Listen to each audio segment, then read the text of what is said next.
Bonjour, bienvenue dans cette grande matinale Silverico. C'est le premier numéro.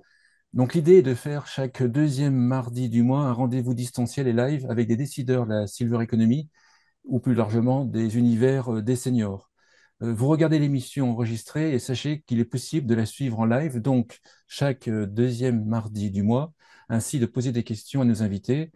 Pour recevoir les invitations automatiquement, pour connaître les prochaines dates des prochaines émissions, vous pouvez vous ajouter à la mailing list en cliquant sur le lien sous cette vidéo. Si vous regardez cette émission sur YouTube, vous pouvez poser vos questions en commentaire sous la vidéo, bien évidemment. Dans ce numéro, nous avons cinq invités. Tout d'abord, Anna Monteux, qui est le président de Tunsul Vitaris, le premier téléassisteur de France, et qui va nous parler du premier développement à grande échelle de solutions d'assistance digitale et du suivi d'activité, un sujet très intéressant. Bonjour Anna. Bonjour Frédéric, bonjour à toutes et à tous. Ensuite, nous aurons Corinne Duplat, qui est la directrice générale Les Menus Services, qui propose du portage de repas. Et nous allons parler avec Corinne des franchises ou de la franchise. Bonjour Corinne. Bonjour Frédéric, bonjour à tous et à toutes. Troisième invité, Marjorie Nanteuil, qui est responsable thématique Silver Economy au CEA. Nous allons parler avec Marjorie du design universel. Vous allez voir, c'est passionnant. Bonjour Marjorie. Bonjour Frédéric, bonjour tout le monde. Le quatrième invité est très spécial, vous allez voir de par son parcours, et aussi également, c'est que, imaginez-vous, il y a 25 ans, j'ai été son stagiaire, et c'est grâce à lui, aux causes de lui, on verra, ça dépend des positions, que nous sommes ici aujourd'hui, puisqu'en fait, c'est lui qui m'a initié, déclenché mon intérêt pour les seniors, Fabrice Provin, le président de Relais du Bien-être. Bonjour Fabrice. Bonjour Frédéric, bonjour à toutes et à tous. Et enfin, Benoît Gobelot, qui est directeur de l'agence Matinale, mon confrère et partenaire, qui pour moi est le meilleur communicant à l'heure actuelle sur la cible des seniors. Avec Benoît, ça sera un parti pris. Bonjour Benoît. Bonjour Frédéric, bonjour à toutes et à tous. Alors pour commencer, nous allons parler avec Alain Monteux sur le premier développement à grande échelle de solutions d'assistance digitale et de suivi d'activité. Bon, rebonjour Alain. Est-ce que tu peux peut-être présenter qu'est Tunstall? Alors Tunstall, c'est le numéro un de la téléassistance en France, avec 220 000 bénéficiaires connectés à nos solutions 24 heures sur 24, que ce soit un bouton d'appel mobile, une solution de santé connectée, une solution de mobilité. Vous pouvez nous joindre 24 heures sur 24 pour échanger, pour parler en cas de malaise, en cas d'urgence, ou voire même juste si vous avez besoin d'échanger de façon humoristique, c'est possible aussi. Quand je parle de premier développement à grande échelle, qu'avez-vous fait pour cela? Enfin, qu'avez-vous fait? Eh ben, on a gagné un appel d'offres qui a été lancé par la région Wallonne et le groupement mutuel Solidaris pour la mise en place de 4000 solutions d'assistance digitale, qui est qu'est-ce que veut dire assistance digitale? Assistance digitale, c'est un boîtier, c'est un dispositif de téléassistance avec une box intelligente connectée et des capteurs qui permettent d'analyser des habitudes, les habitudes de la personne, et qui vont permettre de vérifier que tout se passe bien ou pas. Certains qui nous écoutent vont dire, mais ces systèmes-là existent déjà. Alors, c'est pour ça que c'est intéressant et je tenais à parler. Euh, c'est que pour moi, c'est la première fois que c'est mis en place de façon aussi massive. Et c'est la première fois que c'est mis en place, à ma connaissance, de façon massive aussi avec une vraie valeur d'usage. C'est-à-dire que là, on n'est pas dans une solution où on va aller mettre sur euh, une application mobile qu'on va envoyer à un aidant le nombre de fois que tu allais aux toilettes ou le nombre de fois que tu t'es levé dans la journée. On va aller suivre ton activité. Donc, effectivement, le nombre de fois où tu es allé au bain, aux toilettes, où tu es sorti, où tu t'es nourri, où tu as eu du lien social, où tu as dormi. Mais surtout, ça va faire l'objet d'un rapport qu'on va être transmettre toutes les semaines aux équipes de soins. Et il y a un ergothérapeute toutes les semaines qui va analyser ce rapport. Et toutes les semaines, dans ce rapport, il y a des propositions d'action à mettre en œuvre. Et derrière, il y a donc des vraies équipes de soins qui vont s'en emparer. Parce que bien souvent, la valeur d'usage de ces solutions en France est mal perçue parce que les familles, elles reçoivent ces données, elles ne savent pas comment faire. Là, on est intégré, on est vraiment intégré avec une équipe de soins. Et je pense que c'est pour ça que c'est intéressant, parce que on a une vraie valeur d'usage sur un parc massif, parce que 4000 logements, c'est quand même hyper Ah, il y important. a Victor Vélix pour ça. Si j'ai bien compris, en fait, c'est un appel d'offres qui était mené par une mutuelle belge Oui, avec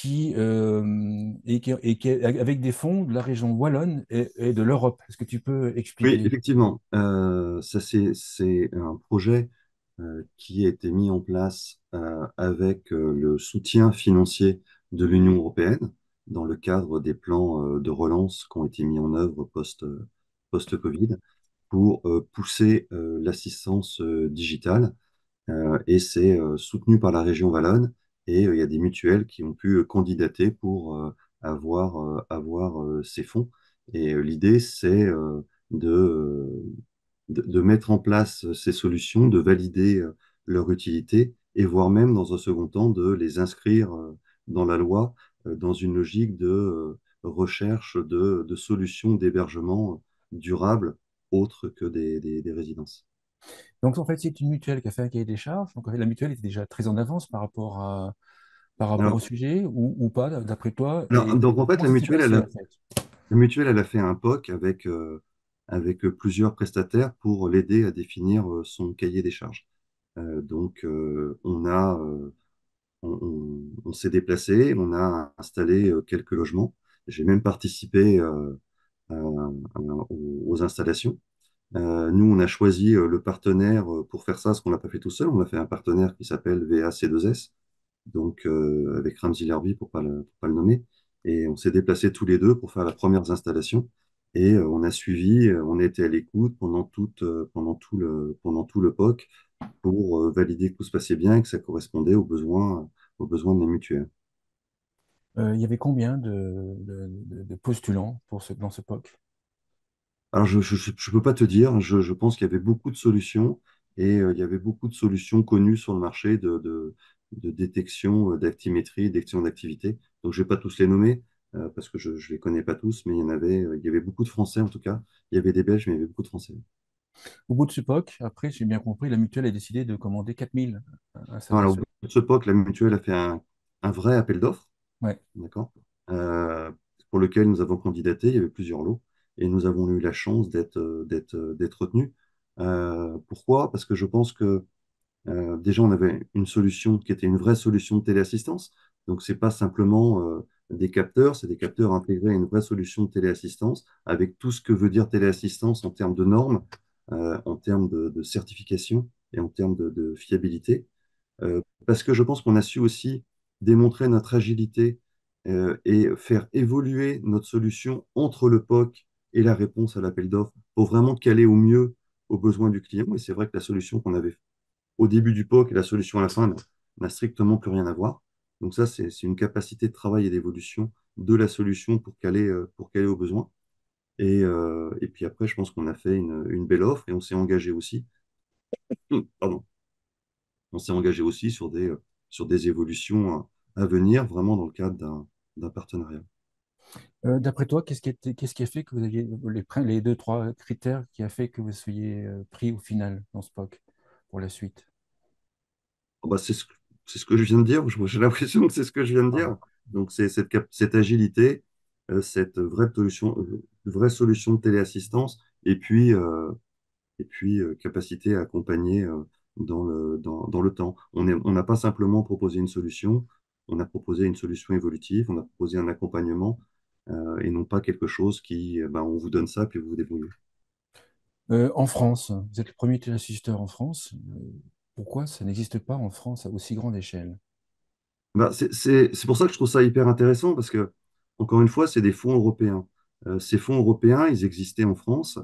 Ils ont été mis dans le plan France Relance, mais ils ont été noyés dans plein d'autres projets, ce qui fait qu'ils n'ont pas vraiment été adressés sur ce type de sujet. Ce type de sujet a été aussi adressé en Espagne, où Tunstall a gagné des appels d'offres similaires. En France, ça n'existe pas. Et je le regrette car on voit bien que ce type de solution peut être une des solutions d'avenir pour la téléassistance, pour le maintien à domicile, pour trouver des solutions d'hébergement pour des personnes qui n'ont pas de place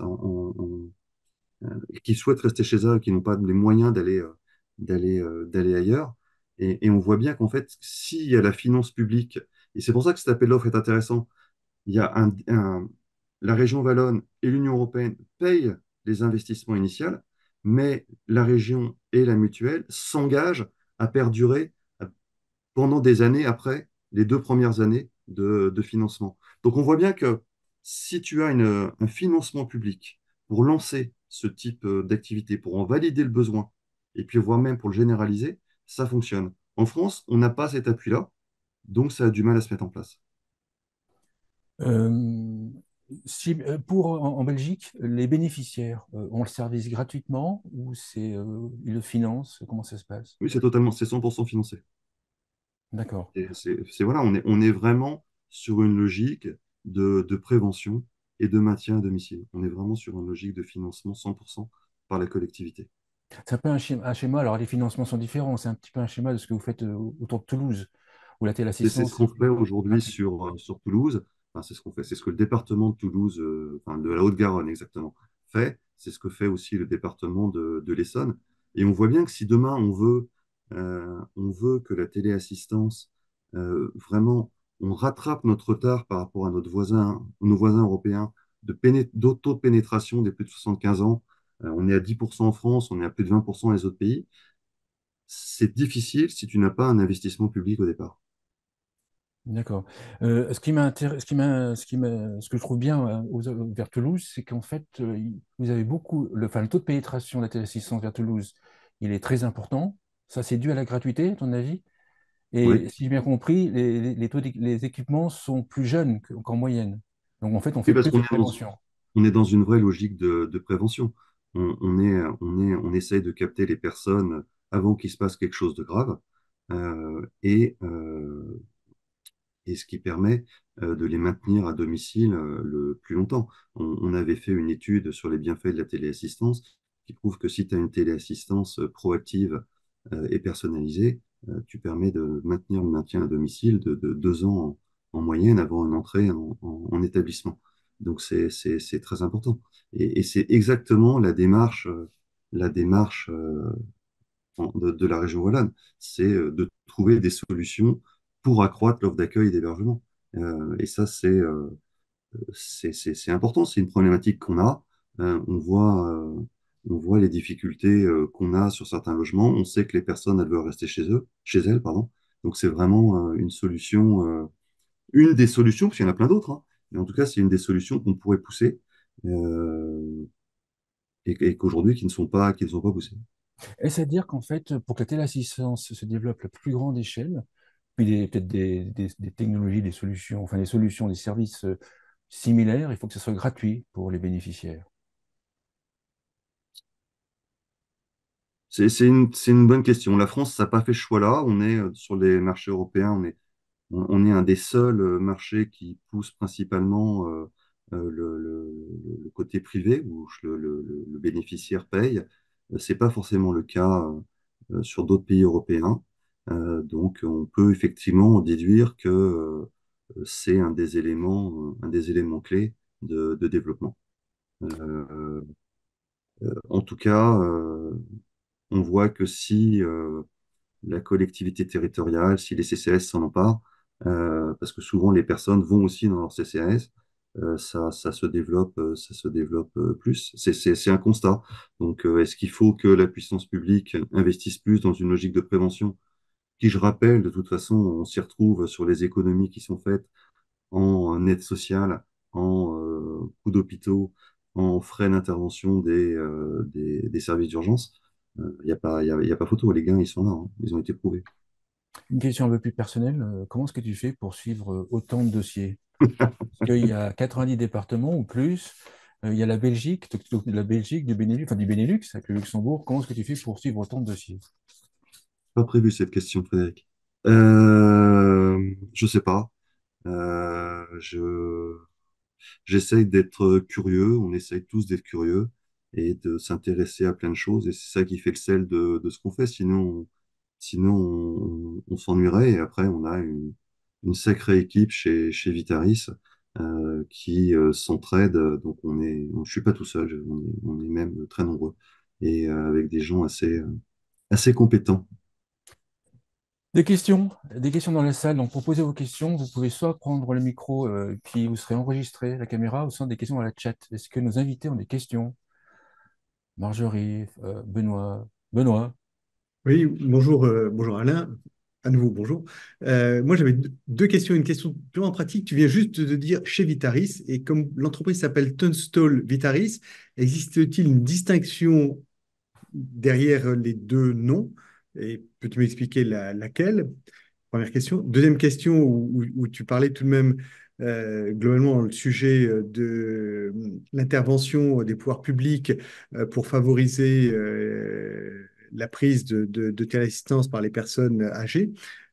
Aujourd'hui, quand on écoute les informations à la radio, à la télévision, dans les journaux, sur Internet, en ce qui concerne la France, on est globalement avec une situation financière très compliquée, manifestement. On nous laisse entendre qu'après les élections européennes, on va pomper de l'argent partout, y compris d'ailleurs dans les caisses de l'Agir Carco, qui sont les caisses de retraite des salariés du privé. Mais bon, ça on verra, je ne fais pas de politique fiction, mais en tout cas, manifestement, il y a un problème de financement public. Euh, est-ce que quelle solution on peut trouver pour faire en sorte que les pouvoirs publics changent, non pas sur l'ensemble de la gestion financière de l'État, mais changent de vision en disant, OK, la téléassistance, c'est un vrai enjeu, je mets 10 aujourd'hui, sachant que je vais économiser 20 dans 5 ans. Je dis n'importe quoi. Mais comment faire changer cette perception qu'ont les pouvoirs publics du quotidien où effectivement ils sont tout le temps en train de chercher à boucler les fins de mois comme d'autres personnes, mais et avec la plus grande difficulté. Alors, je vais commencer par la question facile. C'est ce que j'ai dit. Des questions non préparées. Donc, Tunstall Vitaris, en fait, Vitaris appartient au groupe Tunstall. Et en Mhm. France, effectivement, on a les deux sociétés, on a Tunstall et Vitaris. Et Vitaris est dédié service à la personne et Tunstall est dédié vente d'équipements, vente de santé connectée. Voilà pour les deux noms. Euh, pour ta deuxième question, c'est sûr qu'aujourd'hui, le discours qui est investissez 10, vous allez en gagner 100 demain, il est compliqué parce que le problème, c'est qu'il faut mettre 10 aujourd'hui et qu'on nous explique qu'il n'y a pas l'argent pour mettre 10 aujourd'hui. Euh, donc, j'ai pas la réponse à ta question, j'en sais rien. Je cherche plutôt des personnes avec qui on peut y aller pour aller faire cette démonstration et, euh, et pousser ce message-là. Je pense d'ailleurs qu'on est nombreux à le pousser mais que c'est pas gagné. Donc, moi, je continue encore et encore. Voilà. Mais comme tu dis, c'est pas gagné. Il faut Mais travailler un si peu quelqu'un plus. a la solution miracle pour ça, moi j'écoute. Hein. Donc, on va demander à Alain de travailler un peu plus alors. On a une question dans le chat. Pourquoi les chutes signalées à vos opérateurs ne sont pas réorientées vers un ergothérapeute pour éviter une autre chute si prévisible? Alors ça, c'est une super bonne question. J'aimerais effectivement, ce n'est pas, alors, ce n'est pas systématique. Alors déjà, on a lancé une téléassistance avec des bilans d'ergothérapeutes au démarrage et tous les ans pour adapter la solution. Donc ça, c'est quelque chose qu'on fait. Mais j'aimerais bien effectivement que toutes les chutes fassent derrière une orientation sur un ergothérapeute, sur une formation, pour apprendre à chuter ou pour se relever, sur des choses comme ça qui peut faire le lien d'ailleurs avec des choses que fait la CARSAT, par exemple. Oui, c'est des choses qu'on devrait mettre en place. Je suis tout à fait d'accord. Et encore une fois, toute tête sur le sujet, je prends. En Belgique, avec la mutuelle, il y a un service d'ergothérapeute, si j'ai bien compris derrière, Oui, oui, fait par la mutuelle, fait- exactement. organisé par la mutuelle. Voilà, et on voit bien que la téléassistance, quand elle est... C'est pour ça que la question était une bonne question. Et quand elle est intégrée à une équipe de soins, on en tire une quintessence plus forte. Super, merci Alain. Merci à toi. Autre sujet, on va parler de franchise, développement des franchises avec Corinne Duplat. Bon, Ouais, rebonjour bonjour. Corinne. Mhm. Euh, Merci de participer. Est-ce que tu peux présenter les menus services? Alors, les menus services, nous sommes un réseau de services à la personne et on est spécialiste et leader en France du portage de repas au domicile de personnes âgées. Donc, on sert uniquement des personnes âgées qui ne peuvent plus, qui ne veulent plus cuisiner. Moyenne d'âge 86 ans, des femmes beaucoup forcément, eu égard au vieillissement de la population. Et on a aujourd'hui, pour faire remplir cette mission, 130 agences sur le territoire national et une agence en Suisse, à Genève. Donc, Et on a fêté les 20 ans du réseau l'année dernière. c'est des agences en franchise ou également des agences en propre? On a sur les 130 agences, 12 agences en succursale, donc des filiales, et le reste qu'on a développé en franchise depuis 10 ans, puisque j'ai personnellement recruté tous les franchisés du réseau que j'ai intégrés. D'accord. Depuis la création des menus services, est-ce que le profil des franchisés a changé? Est-ce que tu as évolué dans ta perception? Oui, oui, le profil, il a évolué, enfin, en âge, bizarrement, c'est ce que je te disais quand on préparait cette émission. Au démarrage du réseau, j'avais beaucoup de cinquantenaires, et puis alors après, de plus en plus jeunes, des trentenaires, et puis carrément là, des jeunes hyper, j'allais dire dynamiques, qui ont, allez, dernier recruté 22 ans, pour te donner une idée. Bon, qui ont baigné un peu dans l'entrepreneuriat quand même, hein, qui sont tombés dans la marmite par leurs parents, j'allais dire. Mais c'est vrai que voilà, ça s'est rajeuni et puis c'est pas plus mal, hein, parce qu'à un moment, au bout de 20 ans d'un réseau, on commence à renouveler aussi le réseau parce que on a des gens qui partent en retraite, des gens qui sont un peu fatigués aussi, qui ont envie d'aller se reposer ou passer à autre chose. Donc bon, c'est pas mal parce que quand on intègre des trentenaires ou des plus jeunes, on se dit ils vont rester 30 ans au moins ou 40 ans. Donc et ils vont développer plein de zones. Comment se déroule le processus pour trouver des franchises? Pour trouver des franchises? Ouais, pour trouver des franchisés. Des franchisés. Eh ben, si tu veux, au démarrage du réseau, on est allé beaucoup en région. On a fait, enfin, quand je dis on, c'était moi d'ailleurs, les salons, tous les salons régionaux, spécialistes de la franchise, de l'entrepreneuriat. Et ça, c'était chouette parce que ça nous a permis d'aller dans les territoires et de rencontrer les futurs franchisés. Ça a beaucoup plu. Et puis, le salon de la franchise, hein, qu'on a fait il n'y a pas très longtemps, bien sûr à Paris, national et international. Et puis après, on a des portails qui sont spécialisés dans le recrutement des franchisés, comme l'Observatoire, toute la franchise, choisir sa franchise, voilà, où on est référencé. Puis après, il y a le site Internet. Et puis, beaucoup aujourd'hui, aussi le bouche à oreille. On recrute beaucoup de franchisés qui viennent par des amis franchisés, de la famille, des couples aussi, des maris ou des femmes qui viennent rejoindre leurs conjoints, qui se sont lancés dans l'aventure.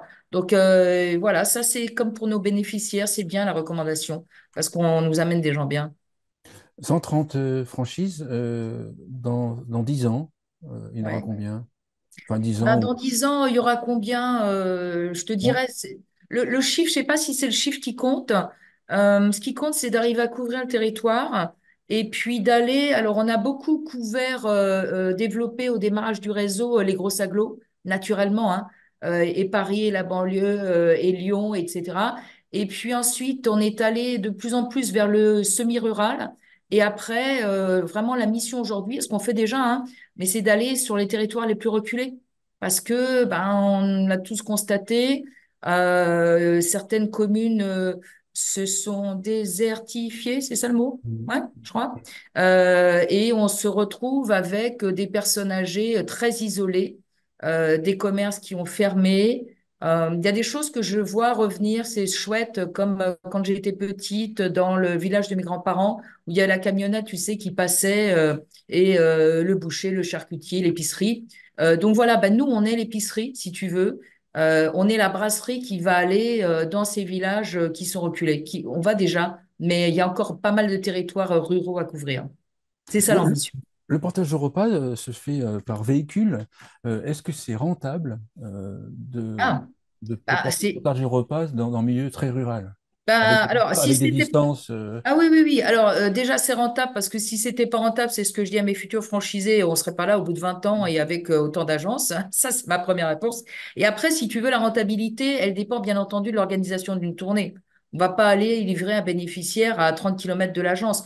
On va organiser ces tournées de manière. Alors, on a en plus pour ça mis en place un logiciel d'optimisation de tournée il y a à peu près 3 ans.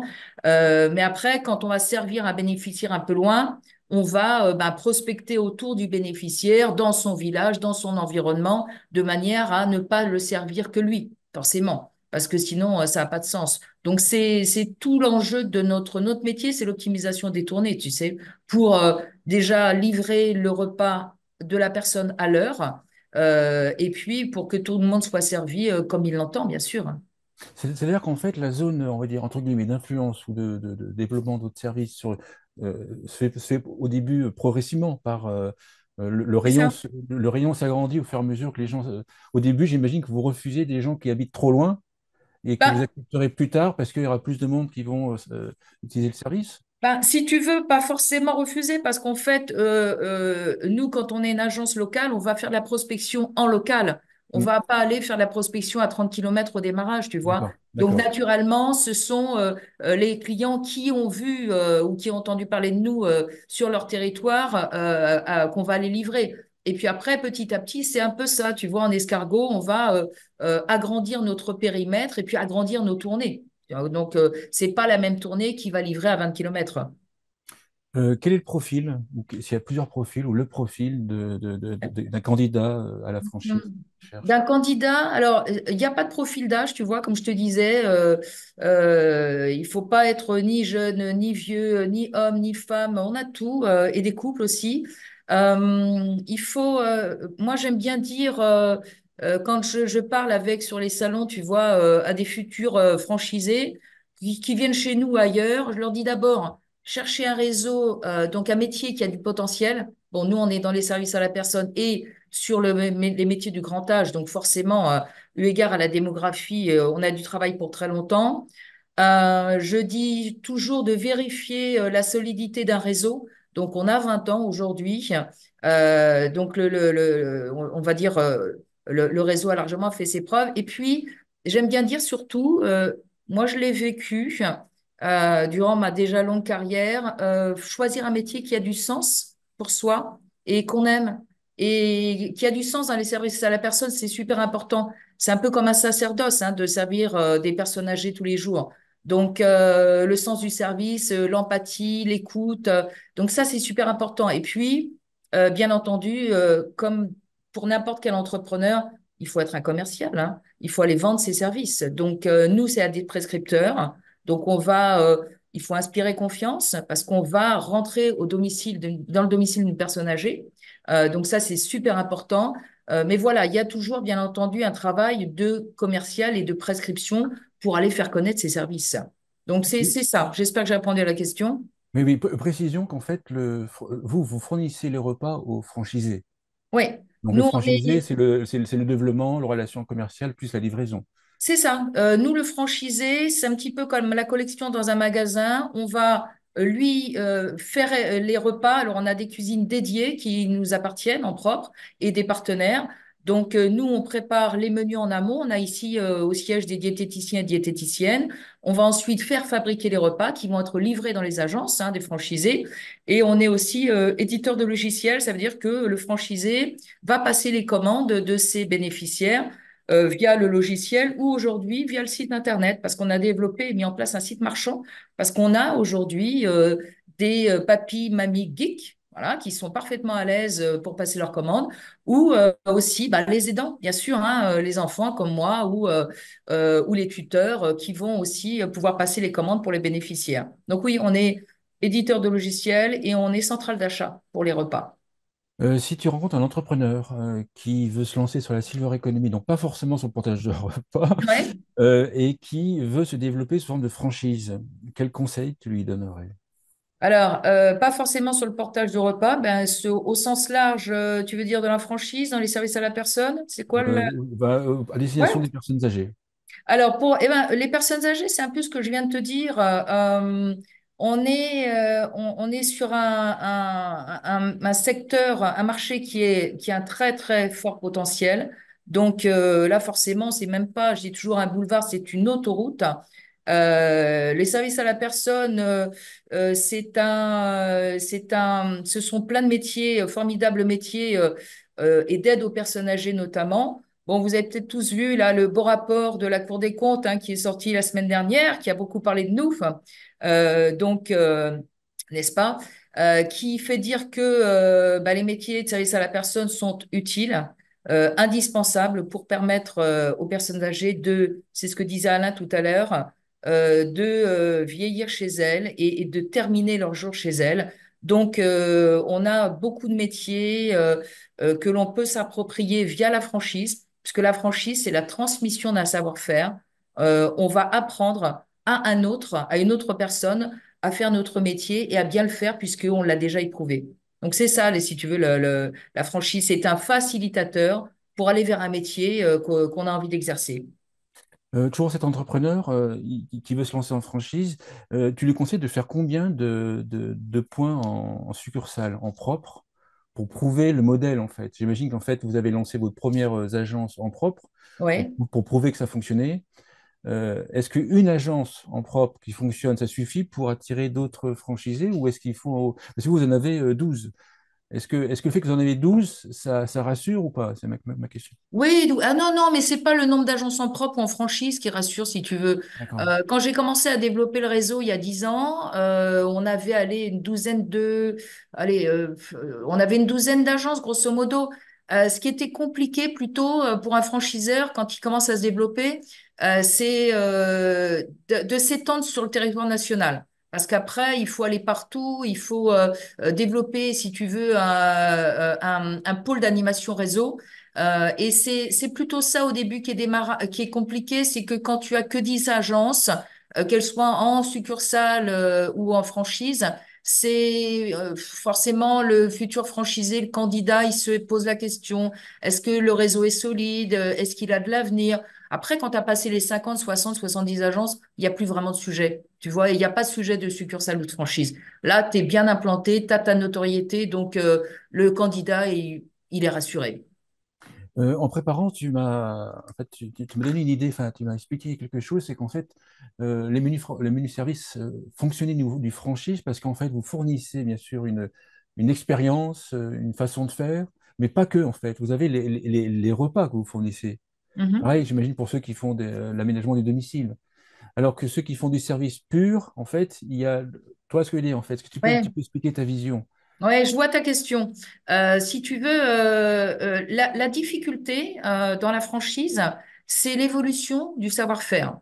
Parce que quand tu recrutes un franchisé, bah, le but, hein, c'est de l'accompagner et qu'il reste le plus longtemps dans le réseau, hein, parce que c'est toujours compliqué j'allais dire, une sortie de contrat. Donc pour ça, bah, il faut faire évoluer le concept et il faut lui proposer quelque chose, tu vois. Il faut qu'il ait accès à des services, il faut qu'il ait accès à des produits, parce que sinon, il n'y a pas d'intérêt. S'il peut exercer le métier tout seul, et c'est pas un peu, c'est le risque de la franchise. Si au bout de 5 ans, de la fin de son contrat, un franchisé se dit, bon, après tout, j'ai pas besoin d'eux, le métier, je peux le faire tout seul, les outils, je peux les trouver tout seul, ben voilà, il va tomber l'enseigne. Donc, à l'inverse, si tu as des produits, si tu as des services et surtout un accompagnement de qualité, des formations en permanence, ben, le franchisé, il comprend que son intérêt, c'est de continuer à être accompagné et puis de pas jouer en solo. Voilà, c'est ça, tu vois, l'intérêt de la franchise. C'est pas seulement qu'une marque, c'est les services, c'est les produits, c'est l'accompagnement et la formation. Est-ce que le franchisé attend les menus services au niveau national que vous fassiez de la publicité au niveau national? Est-ce que ça, c'est une demande? Euh, On l'a fait, on en fait la publicité nationale, mais si tu veux la publicité nationale, c'est la marque, c'est la notoriété de marque. Alors on aime tous avoir une marque qu'on connaît, hein, je vais pas en citer ici, il y en a plein qu'on connaît, ça fait plaisir. Mais en fait, l'intérêt et ce que recherche un franchisé, c'est de capter des clients, hein. On est tous d'accord. Donc là, c'est la communication en local ou en région qui va compter. Donc et c'est celle qui fait, c'est pas celle de son franchiseur.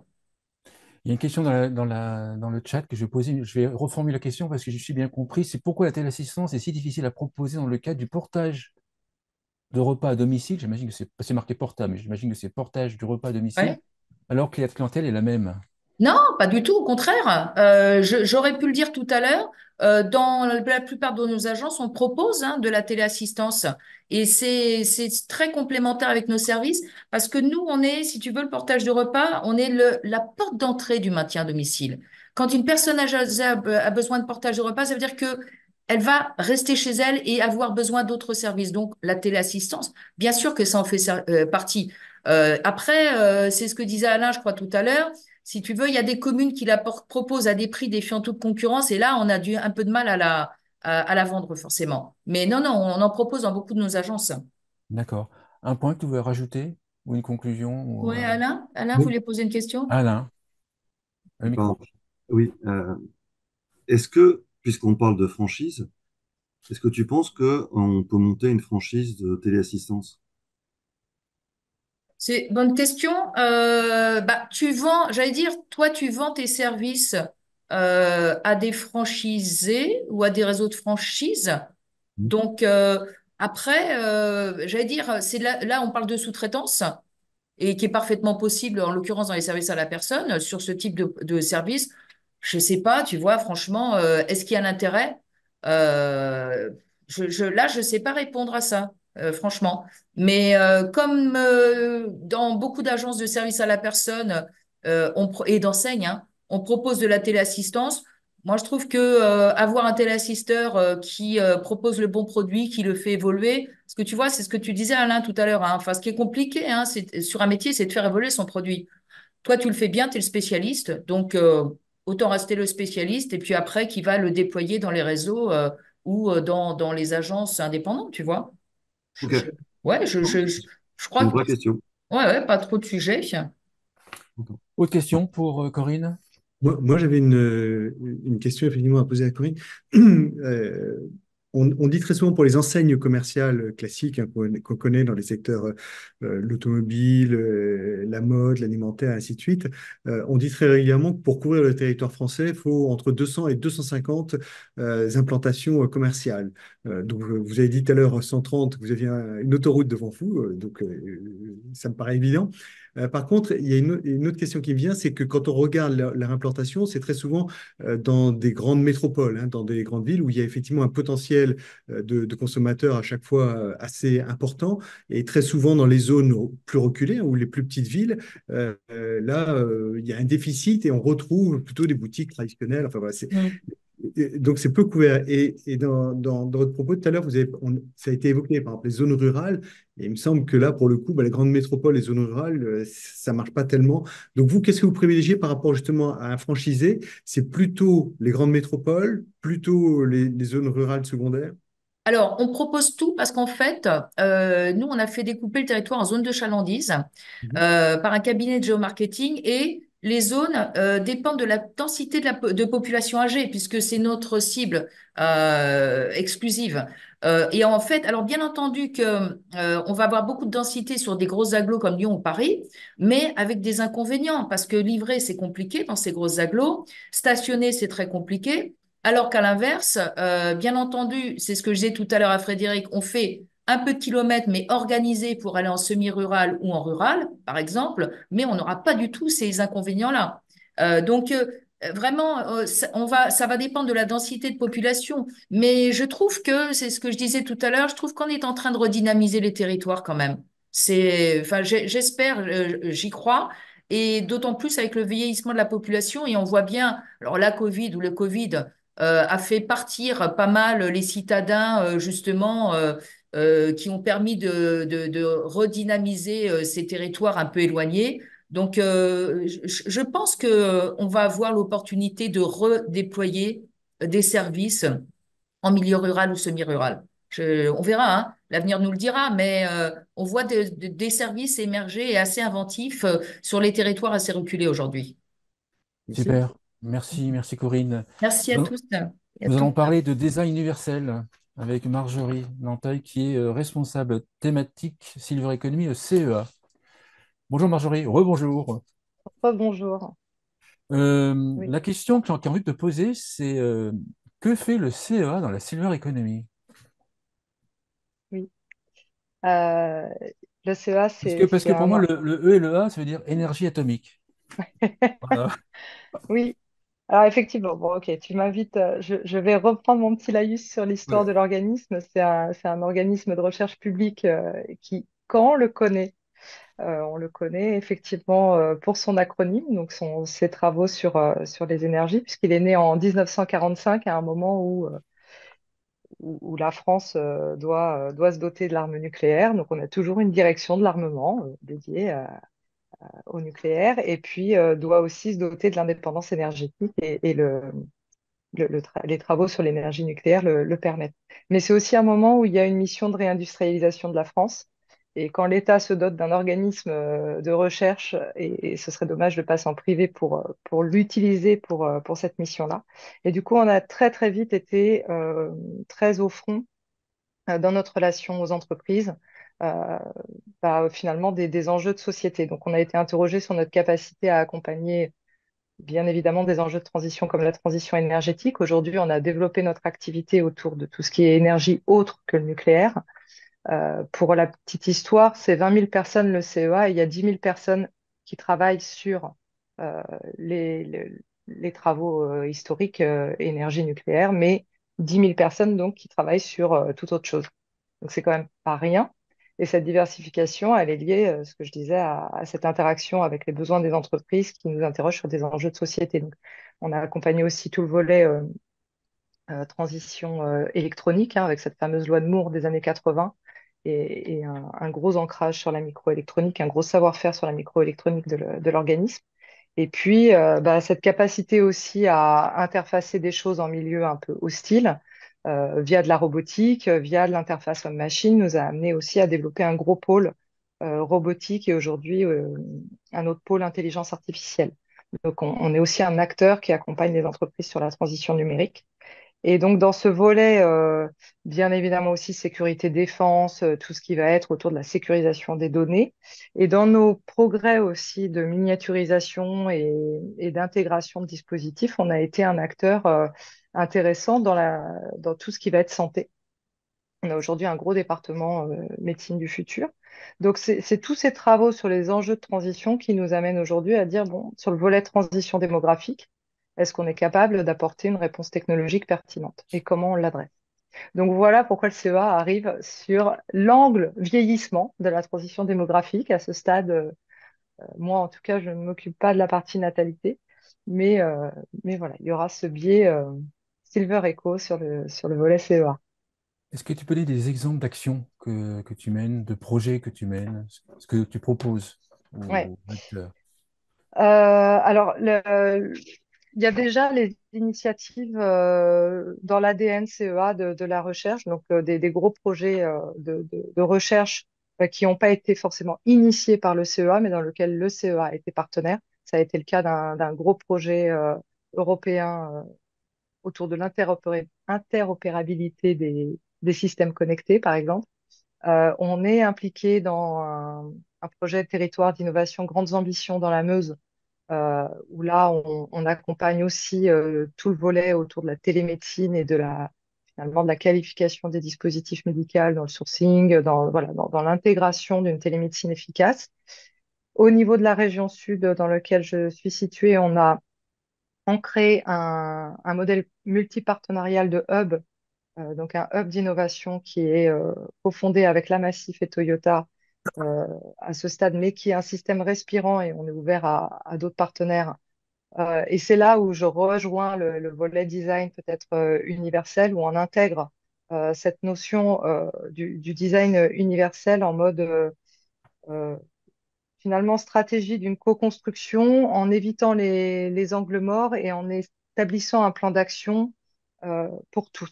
C'est-à-dire que ce hub d'innovation, euh, il a vocation, alors je rejoins ce qui a été dit précédemment sur l'ancrage aussi des territoires. Quand je dis on l'a ancré en région sud à ce stade, il n'a pas vocation à rester centré en région sud, hein. Toyota et Massif et CEA sont nationaux, voire internationaux. Néanmoins, on croit beaucoup à repartir finalement du lien et du lien humain, de la culture, des besoins d'un territoire, de la manière dont on vit dans un endroit rural, peut-être enclavé, un endroit où on vit quand on est en milieu plus urbain, voilà, à retravailler ces questions-là. Et Isaac, on a aussi, puisque tu m'as demandé quand même, un troisième volet, pardon, d'accompagnement plutôt bilatéral aux entreprises, celles qui, parce que pour nous, hein, d'un point de vue technologue, finalement, moi j'entends parler de Géron Technologie et donc d'une appétence à un regard de la technologie comme étant capacitaire à redonner du temps, par exemple, soignant ou du temps d'aisance et de confort dans le bien vieillir, etc. Euh, je regarde du coup la manière dont les entreprises se sont emparées du sujet. Donc là, je vais vraiment parler de la réponse technologique des sociétés qui font une réponse techno. Et ces sociétés-là, elles viennent pas du secteur du vieillissement, elles viennent du traitement du signal, elles viennent d'une compétence médicale, elles viennent de la robotique et elles intègrent cette vision du marché pour aller travailler leur dynamique et intégrer une réponse au vieillissement. Et donc ça aussi, on travaille, nous, en bilatéral, sur l'accompagnement de ces entreprises à, à faire des solutions, on l'espère, à les accompagner à avoir des solutions plus impactantes. tu peux donner des exemples de projets sur lesquels vous travaillez, si ce n'est pas confidentiel? Les exemples de projets, alors notamment dans le cadre du hub, on a un travail avec le territoire Provence-Alpes-Agglomération euh, qui, lui, avait vraiment une première urgence c'est un territoire qui a développé une stratégie vieillir, de vieillissement, enfin de pleine santé du territoire, et donc qui est vraiment animé par cette question de l'accès aux soins. Et donc, on a sur son territoire.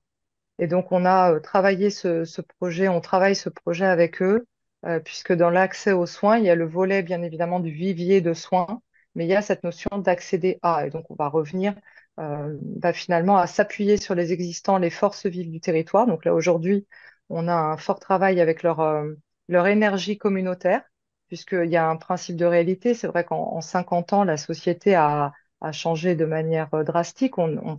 Les gens bougent un peu plus, les familles sont un peu plus dispersées peut-être que ce qu'on vivait il y a 50, 60 ans.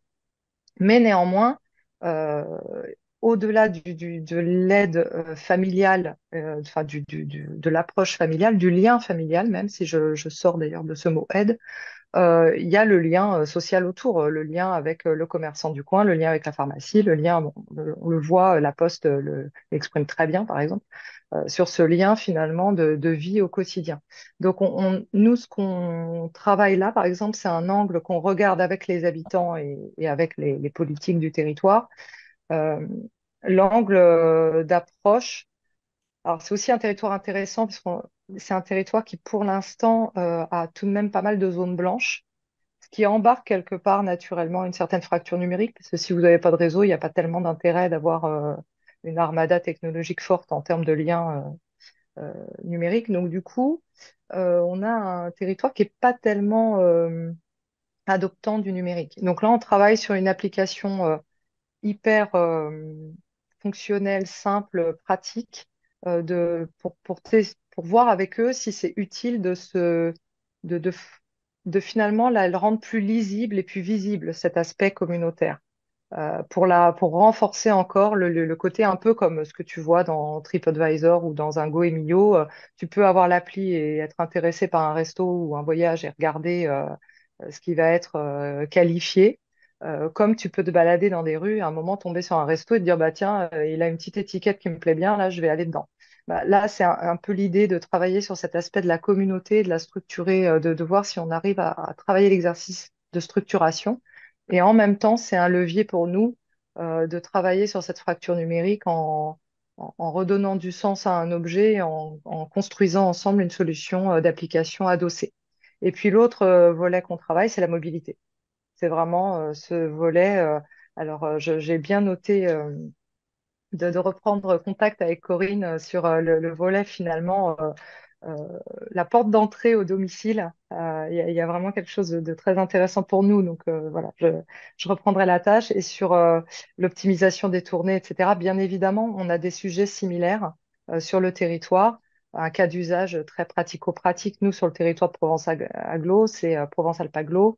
Ça va être des infirmières libérales qui constituent un pool de ressources assez intéressant parce qu'elles sont assez nombreuses, on va dire, à l'échelle du territoire, mais néanmoins qui passent énormément de temps sur la route plutôt qu'en patientèle, par exemple. Et aujourd'hui, on regarde ce cas d'usage, voilà, de est-ce qu'on peut régler ou accompagner ce volet-là, réduire du temps de route ou le rendre utile pour du soin, etc. Design universel, c'est quoi la définition? C'est quoi? C'est que c'est un produit qui est utilisable par tout le monde. C'est un produit qui est utilisable par une partie de la population et on intègre les seniors. C'est un produit pour les seniors qu'on ouvre aux autres générations. Ouais. Quelle est la définition? Bah, pour moi, la définition, c'est celle que tu donnais en premier, c'est-à-dire que c'est vraiment l'approche inclusive qui n'exclut personne. Et ça, pour moi, c'est un sujet qui me plaît beaucoup parce que euh, j'ai le sentiment, en tout cas, encore une fois, d'un regard de technologue, que la réponse pour l'instant technologique qu'on apporte, elle est très centrée sur des personnes qui finalement sont déjà dans une dépendance fonctionnelle. On est déjà sur un espace où on projette la personne comme ayant besoin d'un soutien, donc qui va vouloir peut-être voilà, monitorer ses constantes, être sur une prévention, mais de fragilité, etc. Ce qu'on voit beaucoup, nous, enfin moi, ce que je vois quand je partage avec les entreprises qui nous font le crédit confiance et qui nous livrent aussi leurs besoins, c'est qu'il y a quand même un sujet de stigmatisation sur les solutions que jusqu'ici on arrive à développer.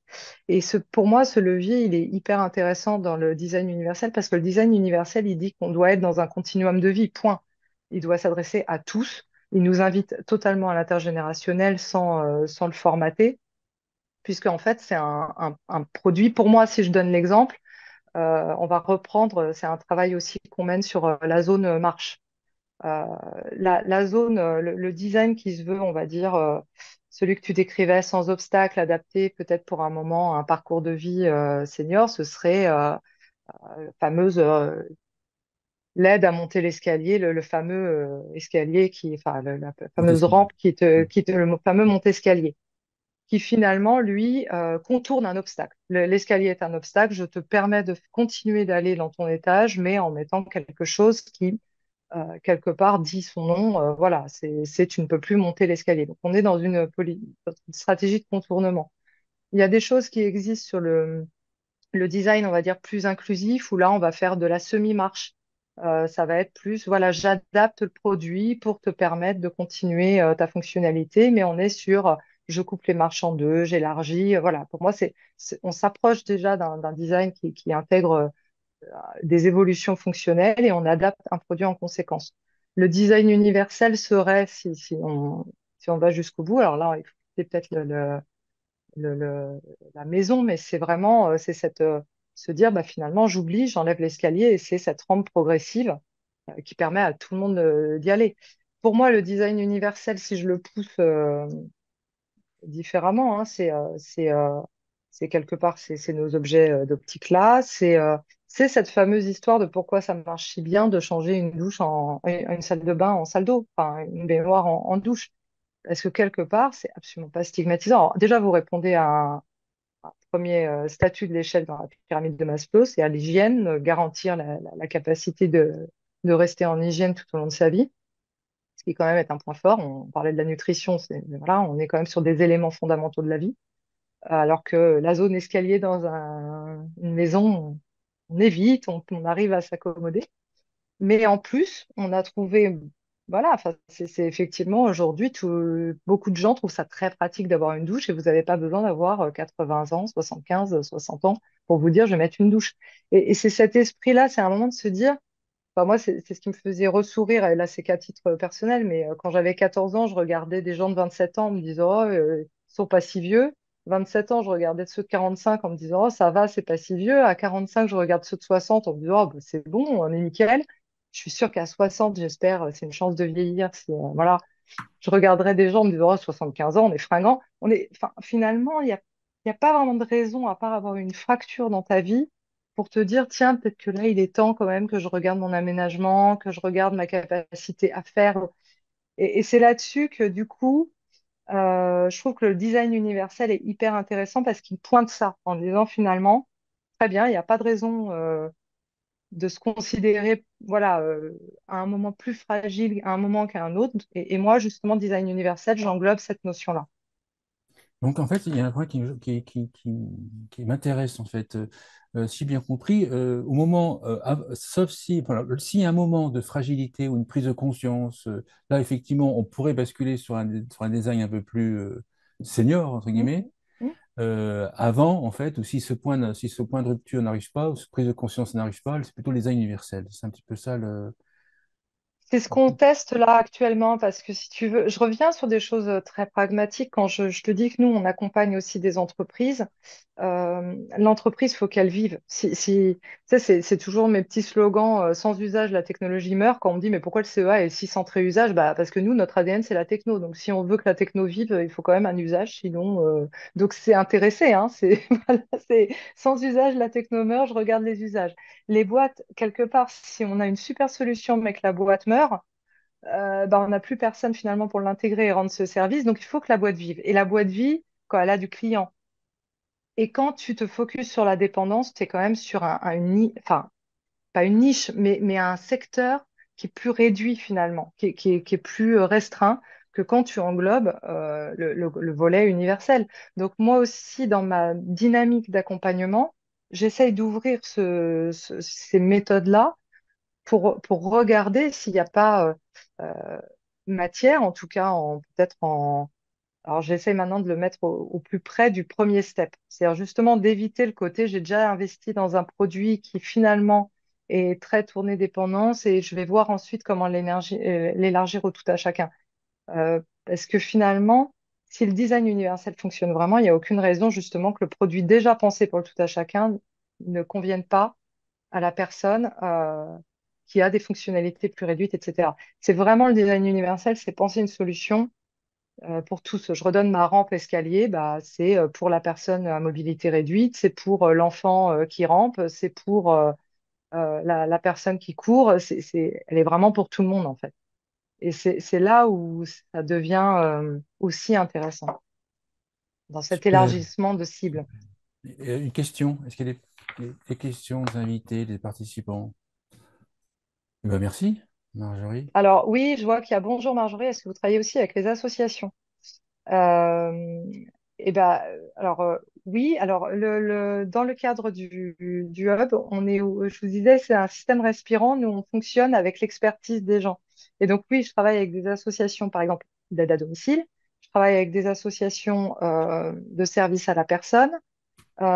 Et je cherche à ouvrir encore tous ces liens associatifs parce que plus on a un spectre large de regards, et encore une fois, vraiment, notre idée, c'est d'arriver à réduire les angles morts. Plus on a finalement des gens qui vont nous éclairer et nous donner des pistes d'amélioration sur l'intégration vraiment systémique et holistique quoi, d'un produit dans la chaîne de vie. Donc voilà, je ne sais pas si j'ai répondu à la question, Bah, mais oui. ouais.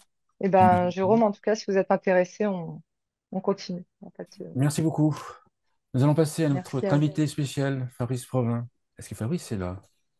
Oui, toujours. Voilà. Bon, rebonjour Fabrice. Bonjour Frédéric. Quand je dis que tu es un peu spécial, il y a deux raisons en fait. Est-ce que tu peux expliquer ton parcours, qui est un peu quand même assez spécial, oui. Alors, je vais faire très rapide, hein, donc, j'ai créé la première société privée d'aide à domicile en 1990. Donc, j'avais 20 ans. Et je me suis retrouvé, parce que j'avais pas beaucoup de moyens, donc à créer la première franchise de ce qu'on appelait à l'époque Jump Franchising, dans les services à la personne. Et je me suis retrouvé plus jeune franchiseur de France à 22 ans, en créant l'âge d'or service sur toute la France.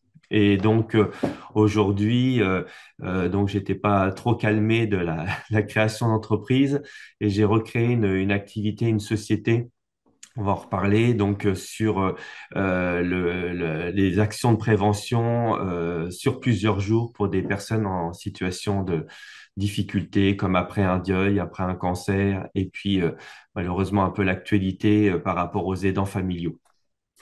Donc, c'est relais du bien-être. C'est ça. Comment ça se passe? C'est des séjours comment? Sous quelle forme? Voilà, donc déjà c'est bah, comme H-Door Service, hein, c'est parti d'un constat de terrain.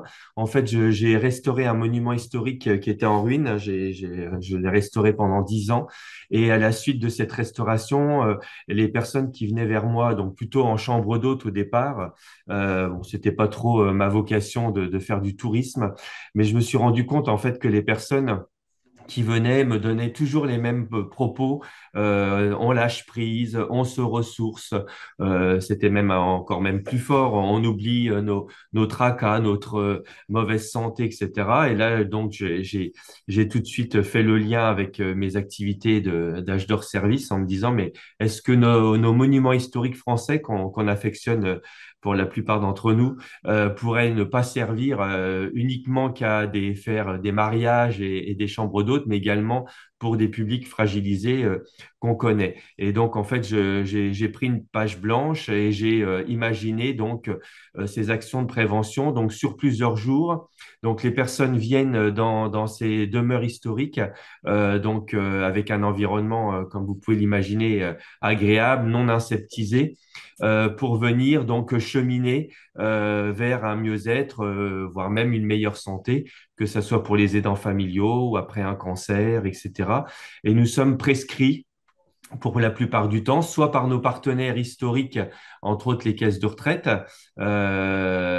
ou par des départements, voire même des médecins qui vont donc nous solliciter pour le compte de quelqu'un qui a besoin de se ressourcer et de reprendre soin de lui.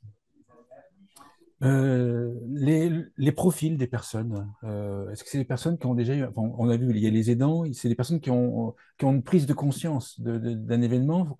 Est-ce que tu peux décrire les personnes un peu plus qui viennent dans les séjours? Oui, alors donc déjà c'est par thème, hein, donc on mélange pas les thèmes. Donc je vais aller vraiment au hasard. Donc sur l'après cancer, donc on va avoir déjà tout public, que ça soit des personnes jeunes et plus âgées. Et puis on va les avoir par prescription, c'est-à-dire qu'en fait elles vont pas spécialement nous connaître par le grand public. On ne fait pas de promotion grand public.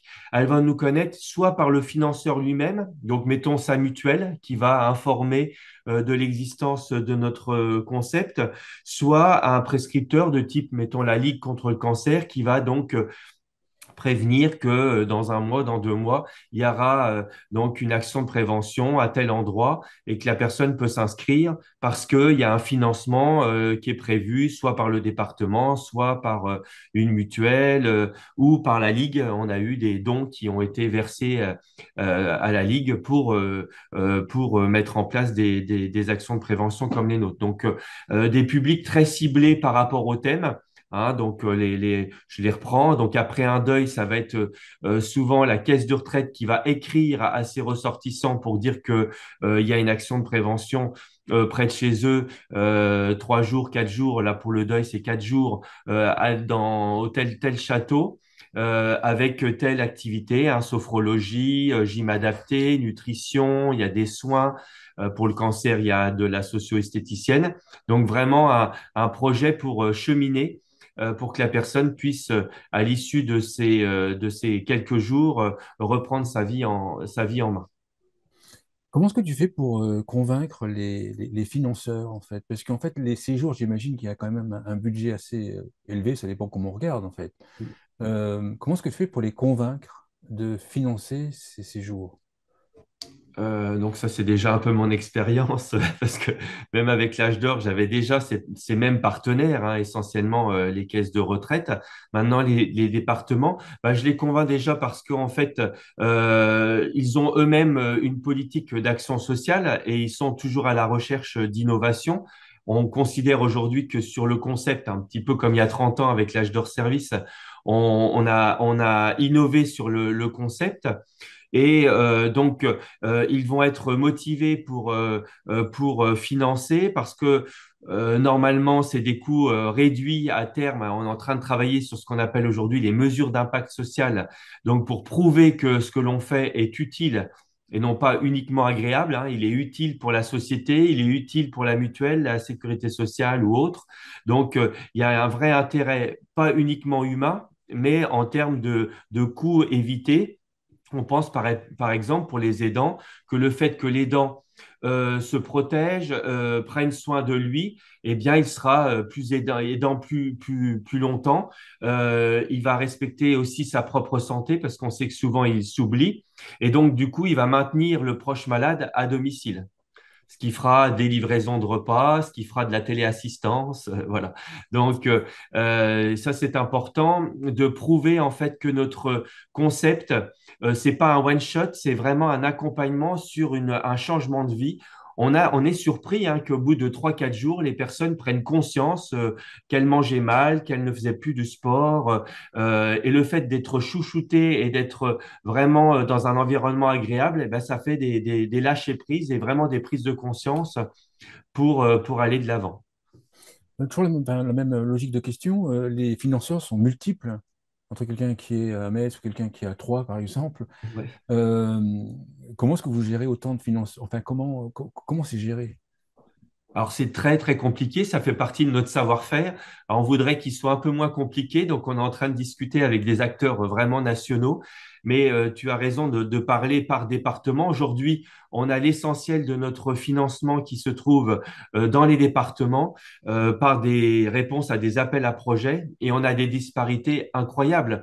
Moi, j'aimais bien entendre tout à l'heure parler de dispositifs universels. On a vraiment la possibilité de faire un unique service sur toute la France, sauf qu'aujourd'hui, il y a des disparités de financement qui font que, par exemple, si on n'a pas le soutien d'un département ou d'une ARS, eh bien, comme on est essentiellement soutenu par Agir Carco au travers les caisses de retraite complémentaires, toute la partie des fonctionnaires, des collectivités territoriales, des soignants, des professeurs, eh ben, on peut pas les accueillir puisque notre signature aujourd'hui, c'est un reste à charge à zéro.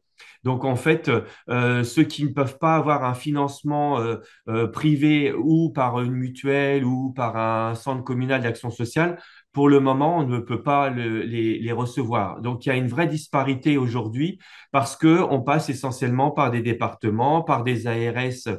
L'une veut faire, l'autre ne veut pas faire.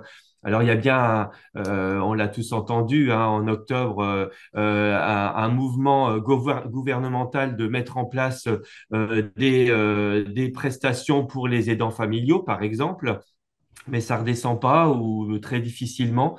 Donc, du coup, on a des ARS qui ne lisent pas la même feuille de route du gouvernement. Et donc, du coup, on a des ARS qui financent et puis d'autres qui financent pas. Alors, aujourd'hui, ça fait qu'on a quand même accompagné plus de 1000 personnes. Donc, ça marche.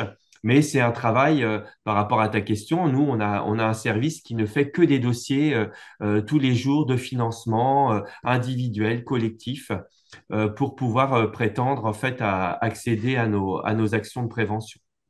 Si un entrepreneur qui veut se lancer sur, pas forcément sur les mêmes activités, mais sur un service qui est financé par ses financeurs, avec ton recul, en fait, tu lui donnerais quel conseil pour réussir ou pour commencer ou quel parcours?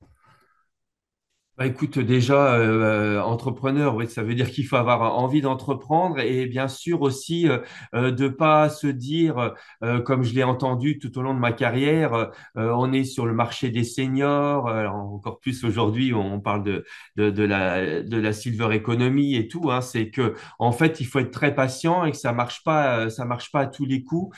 Il faut être vraiment passionné par son activité parce qu'en fait, par rapport à âge d'or, hein, puisque j'ai beaucoup de recul, j'aurais pu fermer des dizaines de fois hein, un procès avec les taxis pour concurrence déloyale parce que j'emmenais la personne âgée dans ma voiture, l'administration qui me reconnaît pas parce que mes services étaient en dehors du domicile. Et si vous n'êtes pas passionné, vous arrêtez. Parce qu'en fait, c'est pas la poule aux œufs d'or non plus. On évoque la téléassistance. Moi, j'ai vu quasiment la naissance de la téléassistance. Je suis partenaire aussi avec l'âge d'or. On a été partenaire et c'était pas un long fleuve tranquille. Quand on voyait enfin nous en tant que professionnels, on se disait mais c'est magique, tout le monde devrait avoir la téléassistance. Ben non, c'est pas si simple que ça. Et par les financements et par aussi le fait que les personnes ne s'accaparent pas toujours les produits et les services que nous on pense qui sont bons en fait. Hein. Donc il faut être vraiment patient dans nos activités, vraiment. Tout à l'heure, tu disais avoir un service universel au niveau national. Ça veut dire quoi en fait? Qu'est-ce qu'il faudrait pour le mettre en place? Qui va le mettre en place? Qui va financer? Enfin, comment tu l'imagines? Bah, nous, on l'imagine bien. Donc là, on s'est préparé donc à une stratégie de changement d'échelle. On a été lauréat d'un programme avec l'ESSEC sur le changement d'échelle. Donc, on était dans notre grande région, hein, donc l'Aube. Tu parlais de Troyes, pas par hasard. Hein, donc, le siège est à Troyes. On a fait la Marne, la Meuse. Donc, tout ça, ça se passait bien. Et on s'est dit, bah, si on continue comme ça, on sera dans 10 ou 15 ans à Marseille ou à Bordeaux.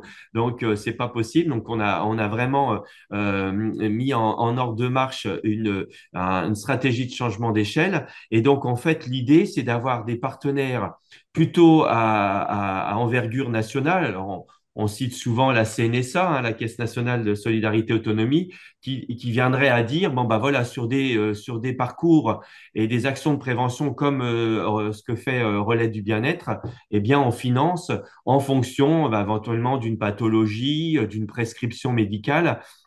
On peut imaginer la sécurité sociale hein, demain, surtout si on arrive à prouver qu'il y a des coûts évités. Hein. Je pense, j'espère que comme l'âge d'or, on va vraiment innover et qu'on va être un peu la nouvelle prévention, je trouve, moderne et non pas subie avec manger 5 légumes et 5 fruits, etc. Donc vraiment d'aller vers de la personnalisation. On parle aussi du care management, mais là, on n'est pas très loin de tout ça pour que, en fait, ça soit attractif. En fait, notre action, elle fonctionne. Elle a fonctionné très rapidement parce qu'on est attractif. On est vraiment dans une action qui fait plaisir et qui donne envie parce qu'on considère vraiment la personne dans sa globalité, et non pas parce qu'elle est malade ou parce que elle est veuve ou qu'elle est aidante, en fait. Mais ça passe par quoi? Ça passe par, j'ai empris un vilain mot, par du lobbying, par des rencontres, par convaincre les gens. Comment ça se passe? Tu arrives à faire ça tout seul ou il faut être en meute, en groupe pour pouvoir faire changer les choses au niveau national? Parce qu'en fait, il y a plusieurs activités. L'activité physique adaptée, c'est aussi local. Beaucoup se disent, mais c'est que local, c'est pas national. Il y a les ateliers sur les chutes, c'est local, mais c'est pas national. Alors déjà, on a des acteurs nationaux, nous, dans nos intervenants. Hein, donc aujourd'hui, l'année dernière, on était deux, enfin on était trois, aujourd'hui on est 12, donc on s'est vraiment renforcé au niveau de l'équipe. Et ça, c'est l'équipe du siège. Et après, on a des intervenants. Donc par rapport mettons, à la gym adaptée, on travaille aujourd'hui avec Neo Silver, donc sur toute la France. On a un cahier des charges et donc on suit le cahier des charges entre, pour l'exemple, Neo Silver et nous. Et on fait la même chose pour la sophrologie, pour la nutrition. Donc là, déjà, par rapport au territoire et au maillage territorial, il est déjà conçu. Idem d'ailleurs pour les demeures de charme. Hein, nous avons déjà une centaine de demeures qui étaient identifiées. Donc en fait, oui, après, alors sans prendre le vilain mot, parce qu'il est vraiment très imagé, mais c'est du lobbying positif, c'est-à-dire qu'il faut vraiment convaincre les pouvoirs publics que le dispositif, il est à être universel et qu'il faut pas donc passer, enfin qu'il faudrait pas passer par des dossiers individuels ou passer par chaque département avec le même dossier pour convaincre ou pas un ou une chargée de mission qui va être vraiment l'unique pratiquement personne qui va décider si oui ou non ces actions de prévention vont se mettre en place dans le département. Donc il y a un vrai travail de réseau. Alors c'est vrai que mon antériorité fait que c'est peut-être un peu plus facile. Et puis, bah, je le dis ouvertement, hein, je n'ai eu que des ardoises, c'était sur mon toit du monument historique. Donc, j'ai la facilité quand même, quand je retrouve des partenaires qui ne sont pas en retraite, de pouvoir les convaincre. Il y a une relation de confiance très importante, hein. Je pense vraiment aux caisses de retraite qui ont été les partenaires des premiers jours d'âge d'or service, hein, dès 93, donc 2, 3 ans après mon démarrage, et qui font que aujourd'hui ils ont confiance en ce que je fais et ils sont à mes côtés pour avoir une vision plus nationale en fait. Mais il y a un vrai travail de réseau et de convaincre les pouvoirs publics et globalement nos acteurs nationaux dans le domaine des services à la personne. Il y a une question dans le chat, c'est le financement par tiers est-il indispensable? Avez-vous aussi des clients qui payent? Alors aujourd'hui, on n'a pas de client qui paye. Donc, c'était une volonté, c'était la signature, ça fait partie de nos valeurs. Alors, pourquoi ce parti pris? Déjà, il y a plein de choses qu'on paye pas. Des fois, on me dit, bah, dis donc, c'est encore quelque chose de gratuit. Mais déjà, la santé, globalement, je dis bien, on ne la paye pas. Et pour nous, c'est vraiment une continuité de la politique de santé publique. Donc, on va vous soigner un cancer, allez, entre 80, 120 000, 200 000 euros. On peut mettre quelques milliers d'euros pour faire l'après-cancer, qui aujourd'hui n'existe pas vraiment, hein. On nous le dit clairement, on soigne, heureusement en France, le cancer, mais on ne soigne pas la personne du cancer. Donc, il y a vraiment une prise de conscience de soins, ce qu'on appelle holistique, hein, vraiment de prendre la personne dans sa globalité. Et donc, oui, aujourd'hui, on a pris le parti pris que les personnes qui viennent au séjour, donc du coup, qui ne deviennent pas nos clients, hein, parce que c'est nos participants, mais nos clients sont nos financeurs, ne payent pas à ce jour. On a eu juste un financeur qui, lui, a demandé une petite participation, mais c'était de son ressort. C'était dans son principe. Il ne voulait pas donner un service complètement gratuit. En plus, il voulait prouver que le service il est gratuit, mais il a un prix. Donc, mais c'est officiellement le client final, le participant ne paye pas. Super, d'autres questions? Oui, Corinne. Frédéric, oui, juste Fabrice, c'est juste que ce que tu dis, mais c'est vrai qu'en France, moi, ça m'énerve un peu le terme gratuit, parce que rien n'est gratuit, on paye tous, tout le monde paye, hein. Ce que tu dis là, c'est pas le particulier qui va payer directement, mais ça va être nos impôts, ça va être les prélèvements sociaux, ça va être, voilà, en fait, moi, c'est un peu pendant la Covid ou le Covid, quand tu voyais sur les pharmacies gratuits, test gratuit, ben non, non, non, c'était pas gratuit. Donc, c'est pas payé directement par la personne qui en bénéficie, mais de toute façon, c'est la collectivité qui finance. Ça, c'est clair. Oui, alors j'ai dit gratuit parce que j'ai voulu le. Mais nous, on parle de reste à charge à zéro, en fait, hein. Voilà, c'est ça. Ça, c'est très important. D'ailleurs, au niveau de la santé, j'ai eu des dames c'est beaucoup de dames qui m'ont montré il y a eu des erreurs à un moment donné. Et ils ont eu la liste de tous les actes pour leur cancer. Il faudrait que tout le monde soit au courant. En fait, on ne Ça. peut pas imaginer où une boîte de médicaments qui sauverait aujourd'hui, ou en tout cas qui donnerait un peu plus de vie pour ceux qui ont le cancer du poumon, hein. Dans le temps, on en mourrait. Aujourd'hui, on peut faire beaucoup d'années grâce à cette boîte de médicaments. C'est 5 000 euros la boîte de médicaments par mois. Mm. Donc, si vous voulez, et ça, c'est pris en charge gratuitement, entre guillemets, mais c'est une prise en charge. Et il faut que ça soit, il n'y a rien de gratuit. Ça, je suis d'accord avec toi. Et c'est pour ça que nous, on parle vraiment de reste à charge. Ouais. Et quand on explique à la personne, tout de suite, on lui dit, attention, hein, vous n'allez pas payer. Mais il y a quelqu'un qui va payer. C'est peut-être d'ailleurs, comme tu le dis d'ailleurs, à un moment donné, c'est peut-être vos impôts. Agir Carco, c'est merveilleux aujourd'hui en France. Agir Carco, moi, enfin, d'avoir voyagé, j'ai très rarement vu Agir Carco ailleurs. Mm. On pense à nos retraites, mais Agir Carco, depuis l'existence de la naissance des caisses de retraite complémentaires, il y a un fonds social. Ouais. Aujourd'hui, dans la plupart d'actions qui sont prises en charge, s'il n'y avait pas Agir Carco, il y Mm. aurait, je sais pas, je vais dire une bêtise peut-être, mais au moins trois quarts des projets qui n'existeraient pas, hein. Donc, mais ça veut dire qu'à un moment donné, on a cotisé. Ouais. Et je crois que c'est 0,7 ou 0,8% de nos cotisations sont parties dans ce fonds d'action sociale, aujourd'hui qui est alimenté par nous qui travaillons, et puis ainsi de suite, hein, le principe de la répartition. C'est très important et je suis vraiment d'accord avec toi d'insister sur le fait que c'est un reste à charge à zéro, mais ce n'est pas gratuit, ça a un coût pour la société en l'occurrence. Et ça, c'est important vraiment de le signaler. Autre question? Quelqu'un veut prendre la parole? Alors, je vois quand même, je suis toujours content de voir les retours. Le Donc, prescripteur et le payeur est-il le même? Le prescripteur et le payeur est-il le même?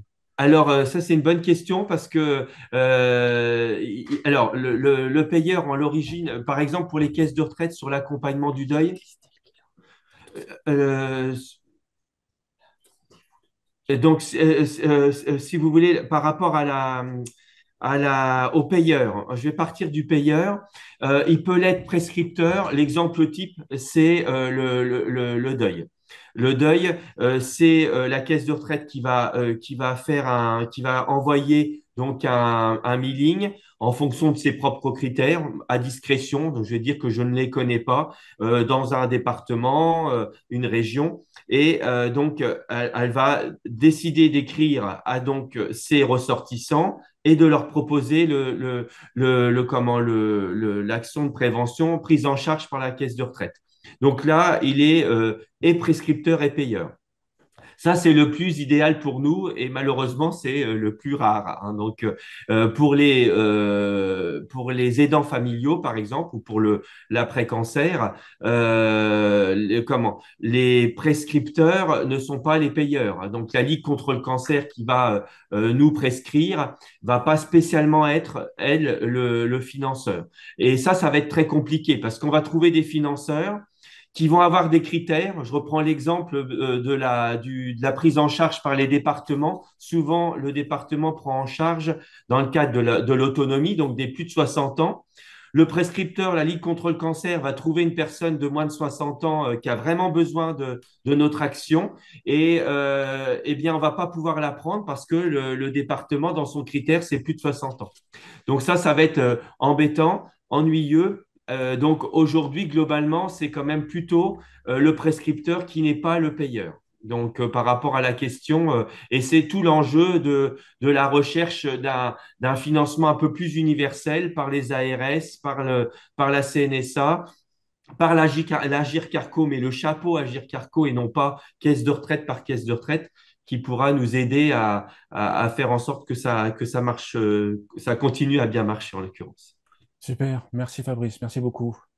Je vous en prie. Merci Frédéric. Nous allons continuer, nous allons conclure par un parti pris avec Benoît Gobelot, directeur de l'agence Matinale, confrère depuis très longtemps sur les seniors. La parole est à toi, Benoît. Merci Frédéric. Tout d'abord, merci à tous les intervenants précédents parce que j'ai trouvé que les sujets qui étaient abordés et la manière dont ils les abordaient étaient absolument passionnants et j'ai appris beaucoup de choses. Donc j'étais très content de participer à cette matinale. Et juste pour, alors évidemment, il y a des choses que je vais reprendre qui ont été un petit peu citées, mais tout à l'heure, Fabrice a parlé du fameux marché des seniors. Alors, c'est vrai que moi, quand je suis arrivé, tout le monde disait, oui, dans seniors, il y a de l'or. Et donc, c'est un nouvel Eldorado, un marché absolument fantastique, mais qui correspondait aussi finalement à la poursuite des 30 glorieuses. Et quand on regarde un tout petit peu cela, alors qui a bien connu les 30 glorieuses? Ce sont tout de même les fameuses personnes âgées, les fameux seniors que je viens de citer. Et je trouve que c'est très important parce que malheureusement, aujourd'hui, on a très souvent tendance à l'oublier. C'est-à-dire qu'on prend nos personnes âgées comme étant une entité à part dans la société, un peu comme mis de côté, et puis on va leur administrer un traitement qui est tout à fait différent de celui des autres. On oublie que pendant toute leur vie, on leur a parlé comme des consommateurs responsables, et tout d'un coup, on va les adresser de manière tout à fait différente. sans qu'il y ait de justification. Ils ont été même biberonnés par les 30 Glorieuses. Au cours de ces 30 Glorieuses, tous les besoins ont été couverts, hein. Donc aujourd'hui, les entreprises travaillent sur les envies, c'est-à-dire quelles sont vos envies en matière de mode, d'alimentation, de mobilité, d'automobile, de cosmétiques, de tourisme, de loisirs. Voilà. On est dans le domaine de l'envie parce que globalement, les besoins ont été couverts. Et là, mais on oublie à nouveau ce consommateur. Très souvent, de très nombreux responsables d'entreprise pensent connaître les besoins de ces fameux consommateurs seniors, mais ils oublient une chose, c'est de ça, quelles sont, quelles sont les envies de ces consommateurs seniors. Et moi, quand je les fais parler, très souvent, ils me disent, j'ai envie de ceci, j'ai envie de cela. Alors, dans le mot envie, je vois aussi le mot vie. Et je trouve que très souvent, c'est quelque chose qui disparaît. C'est-à-dire que le vieillissement, c'est un peu une fatalité. Et malheureusement, ce n'est pas une fatalité, c'est un âge absolument extraordinaire dans lequel on peut réaliser des tas de choses tout à fait différentes du reste de sa vie. D'abord, par exemple, on dit on est en retraite, mais la retraite, ça veut dire être en retrait, retiré, mais pour beaucoup, ce n'est pas du tout le cas. C'est-à-dire qu'ils vont s'investir dans d'autres domaines que ceux qu'ils ont eu l'occasion d'investir pour leur vie professionnelle. Donc, c'est important d'avoir ça en tête et de donner beaucoup de vivacité au projet qu'on mène, un petit peu comme le faisait Fabrice précédemment. Je trouve qu'il était très, très fort. Et voilà. Et donc, je voudrais tout de même mettre l'accent là-dessus, ce besoin absolument impérieux de sortir de cette fatalité pour aller vers cette vivacité qui est dans la tête des seniors et qui vivent au quotidien. Et je trouve que, par exemple, dans l'identification des besoins des personnes âgées, très souvent, les entreprises, elles abordent, elles tiennent compte des besoins réels, c'est-à-dire qu'elles vont mettre l'accent sur tel ou tel sujet qu'elles ont perçu, elles, comme étant effectivement une faille dans l'organisation des personnes âgées. Elles se disent, j'ai la solution. Mais elles oublient de centrer leur approche sur le consommateur, ce qui impliquerait une consultation directe des personnes âgées. Je ne suis pas persuadé que toutes veillent à mettre les personnes âgées dans les concepteurs de la solution, du produit qui va leur être destiné. Et on parle très souvent de Senior Lab, de laboratoire, mais moi, très souvent, ce sont les mêmes. Plutôt que d'aller chercher de nouveaux seniors qui, eux, sont confrontés à cette difficulté, comme tu le cites souvent, et qui, du coup, eux, vont avoir des idées parce qu'ils ont réfléchi aux problèmes auxquels ils sont confrontés et donc ils vont trouver les bonnes solutions. Et donc, voilà, ça me paraît tout de même extrêmement important de se mettre à la place des personnes âgées et de passer du besoin à l'envie, et vraiment de raisonner sur cette envie. Et pour bien raisonner sur cette envie, pour bien communiquer sur cette envie, il faut effectivement avoir des partis pris. Et les partis pris, c'est de la créativité avant tout. À nouveau, pendant toute leur vie, on leur a apporté des tas de solutions, on a été extrêmement créatifs, le monde a complètement changé. Tout à l'heure, Marjorie parlait de la création du CEA en 1945, mais il suffit de regarder le parcours 1945 à aujourd'hui, c'est absolument phénoménal. Le monde ne ressemble plus du tout à celui qu'ils ont connu quand ils étaient enfants. Et donc, tout ça, c'est lié aussi à beaucoup d'apports créatifs. Et donc, il faut retravailler là-dessus. Il faut croire fermement cette puissance de la créativité. La créativité, c'est de la poésie moderne. Les idées créatives sont essentielles pour captiver l'attention des consommateurs. À nouveau, eux, ils sont gros consommateurs de médias, que ce soit la télévision, que ce soit la radio, que ce soit la presse et le digital, comme l'a dit tout à l'heure Corinne, par exemple. On a des silver geeks, comme ils sont parfois appelés. Donc, c'est extrêmement important d'aller vers eux et d'être extrêmement créatif. La deuxième chose qui me paraît essentielle, c'est de la pertinence culturelle, c'est s'inspirer de cette culture populaire et des événements contemporains. C'est-à-dire qu'on a besoin de vivre par rapport à ce qu'ils sont, à ce qu'ils font au quotidien, et que ça résonne avec le public cible. C'est-à-dire qu'il ne faut pas les traiter à nouveau comme étant un cas à part. Il y a beaucoup d'exemples de publicité très réussis auprès des seniors où on a parlé à tout le monde, c'est l'exemple du design universel, on s'adresse à tout le monde et bien entendu, ceux qui sont concernés savent parfaitement se retrouver. Ce n'est pas la peine de les montrer du doigt, de les désigner. Et donc, tout ça, c'est associé bien entendu à l'environnement dans lequel on vit. Et donc, ça doit refléter les valeurs et les préoccupations de la société dans laquelle on vit et pas à nouveau les mettre à part, comme je trouve qu'on a malheureusement tendance à le faire. troisième sujet qui est extrêmement important, c'est de jouer sur l'émotion. C'est-à-dire que très souvent, on est sur des solutions techniques. On va culpabiliser les gens par rapport à leurs problèmes, quels qu'ils soient, hein, que ce soit la chute, soit l'escalier, la difficulté, l'obstacle auquel on se trouve confronté. Ben, il faut changer et il faut jouer sur l'émotionnel. C'est l'émotionnel qui va attirer l'attention, qui va vous faire rire, qui va vous faire pleurer et surtout qui va vous faire réfléchir et qui va faire réfléchir votre consommateur senior au sujet que vous abordez. Et cette émotion, très souvent, elle manque. C'est-à-dire qu'il n'y a pas d'interaction avec le consommateur senior. Autre point, là je rejoins à nouveau les Silver Geeks qui ont été cités tout à l'heure, c'est l'innovation technologique. C'est-à-dire qu'au quotidien, ils voient dans le monde qui change l'apport des solutions, de l'innovation technologique. Donc, il faut jouer là-dessus, il faut le renforcer, il faut axer le discours là-dessus. Ils bénéficient des dernières innovations. Toute leur vie, ils ont bénéficié des dernières innovations. Le monde a radicalement changé. Quand on parle de mobilité, il faut savoir, on parlait tout à l'heure de zones rurales. Dans les zones rurales, les gens, pour beaucoup d'hommes, ils attendaient le service militaire, c'était le moyen de voyager. Hein. Au moment du service militaire, on les faisait sortir de leur village et on les envoyait à l'autre bout de la France pour découvrir un autre coin.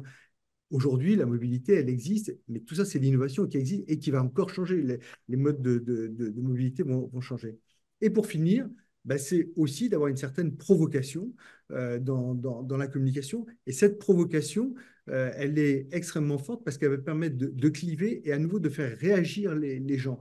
C'est-à-dire que comme on est un peu trop doucereux dans la manière d'aborder les sujets, du coup, on ne fait pas réagir les gens. Et c'est aussi pour ça que ça peut être un échec là-dessus, et c'est un échec sur beaucoup de sujets qui sont abordés par les entreprises qui sont présentes auprès des personnes âgées.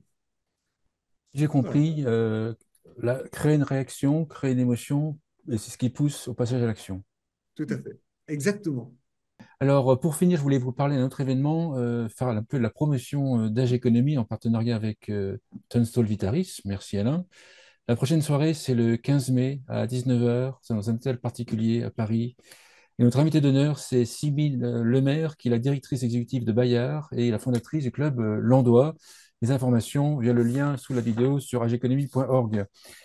Prochaine, pour finir, merci d'avoir participé, d'avoir assisté à cette émission. La prochaine matinale, c'est le 7 mai à 9h30. Nous aurons comme invité Blandine de Traverse, qui est la fondatrice de la maison de Blandine, donc dans l'habitat. Ariane Binet-Prévost, qui est responsable développement du label HS2 chez APAV Certification, donc on parlera label. Nicolas Chiquet, qui est le président fondateur de Live Plus. Benoît Gobelot, qui, j'imagine, fera un parti pris. Et il y a une place de libre, donc si vous souhaitez, vous pouvez me contacter pour participer au panel des intervenants. Je remercie tous nos invités, tous nos intervenants. Merci à ceux qui ont suivi. Merci beaucoup. À la prochaine.